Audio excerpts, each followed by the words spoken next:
जनसंवाद न्यूज, सत्य आणि विश्वासाची बातमी। अंबरनाथमध्ये लघुशंका करताना विघ्नेश कचरे या 17 वर्षीय युवकाचा शॉक लागून मृत्यू झाला होता। या युवकाच्या कुटुंबाच्या पाठीशी आता शिवसेना उभी राहिली आहे।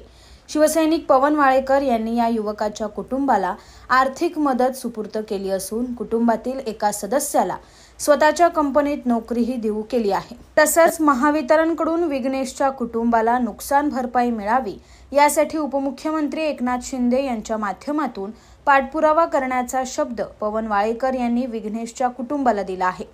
अंबरनाथ पश्चिमेला राहणारा विघ्नेश कचरे हा 17 वर्षीय युवक 20 मे रोजी सायंकाळी पाऊस सुरू असताना केटी स्टील परिसरात लघुशंका करण्यासाठी गेला असता उघड्या भूमिगत विद्युत वाहिन्यांमुळे त्याला विजेचा जोरदार धक्का बसून त्याचा मृत्यू झाला होता।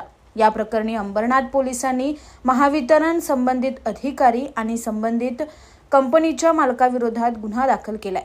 यानंतर अंबरनाथमधील शिवसैनिक आणि उद्योजक पवन वाळेकर यांनी विघ्नेशच्या कुटुंबाला 1 लाख रुपयांची रोख आर्थिक मदत सुपूर्द केली।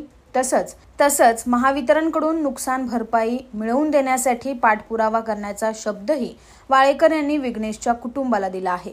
इतकंच नव्हे तर त्यांच्या कुटुंबातील एका सदस्याला वाळेकर यांच्या स्वतःच्या अशोका फूड्स या कंपनीत नोकरी सुद्धा त्यांनी देऊ केली आहे। यावेळी आकाश वाळेकर, माजी शहर प्रमुख श्रीनिवास वाल्मिकी, माजी नगरसेवक रवी करंजुले, लेनिन मुक्कू, परशुराम जाधव, उद्योजक विकास कानडे, प्रकाश वाळुंज उपस्थित होते। केटी स्टीलमध्ये एका मुलाचा शॉक लागून मृत्यू झाला। तो त्यांच्या घरामध्ये एकुलता एकच कमवणारा पोरगा होता।